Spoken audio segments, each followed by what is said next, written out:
Ils arrivent en courant, le kimono un peu trop grand. Ils rigolent, ils passent la garde, se font soumettre. Mais ici, c'est pas qu'un sport. Ici, ils apprennent à grandir, à se forger.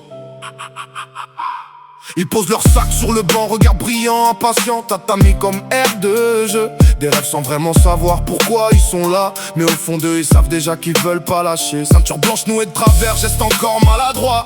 Parfois timides mais ils avancent pas à pas. Dans leurs mains y a déjà cette force qu'on voit, celle d'essayer encore même quand ça marche pas. Ils chutent, ils se relèvent sans faire trop de bruit.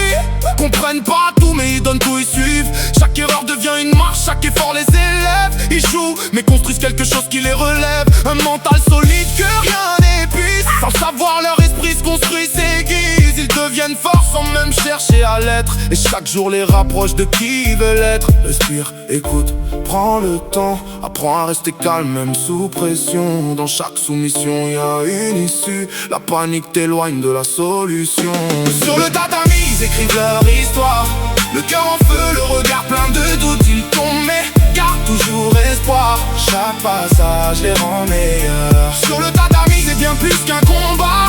Des valeurs gravées qu'ils n'oublieront pas. Dans chaque technique, dans chaque défaite, ils forgent leur mental. Ils regardent des grands avec admiration, répètent les gestes avec application. Un regard suffit, pas besoin de discours. Ils veulent apprendre, progresser chaque jour. Un mot de Lionel, une des mots précises. Et d'un coup tout devient limpide dans leur esprit. Ils doutent parfois, baissent un peu les yeux, mais une voix les relève, les rend courageux. Essaye encore. T'inquiète, tu vas y arriver. Ces mots simples suffisent à les faire avancer.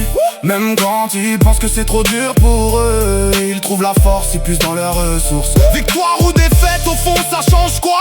Ils avancent, c'est ça le processus. Chaque combat, chaque épreuve qu'ils traversent les rend plus forts qu'ils ne le pensent. Ils apprennent à rester calmes sous pression, à respirer même quand monte la tension. Quand ça bloque, quand ça serre, quand ça devient dur, c'est dans la tête qu'ils vont puiser. Ils comprennent que paniquer fait perdre, que réfléchir c'est déjà se défendre.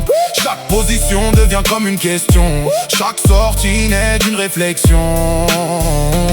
Le doute se lit parfois dans leur regard, mais ils reviennent toujours un peu moins en retard. Ils apprennent que la peur peut les guider si tu l'acceptes au lieu de la fuir. Pas besoin d'être le plus fort ici, le vrai combat se joue dans l'esprit et dans le silence entre deux mouvements. Lionel leur dit: travaille comme si t'étais une ceinture noire. Un jour ils comprendront pourquoi on a autant d'échecs, pourquoi la répétition est la clé de la réussite. Même quand le corps dit stop, et ce jour-là tout s'alignera. Ils verront le chemin parcouru jusque-là. Ils comprendront chaque moment qui les a construits lentement. Sur le tatami ils écrivent leur histoire. Le cœur en feu, le regard plein de doutes. Ils tombent mais gardent toujours espoir. Chaque passage les rend meilleurs. Sur le tatami c'est bien plus qu'un combat. Des valeurs gravées qu'ils n'oublieront pas. Dans chaque technique, dans chaque défaite, ils forgent leur mental. Et sur ce tatami, aujourd'hui ils apprennent, demain ils combattront. Même une chose est sûre, ils n'abandonneront pas. Parce qu'au final, le mental sera toujours plus fort que le physique.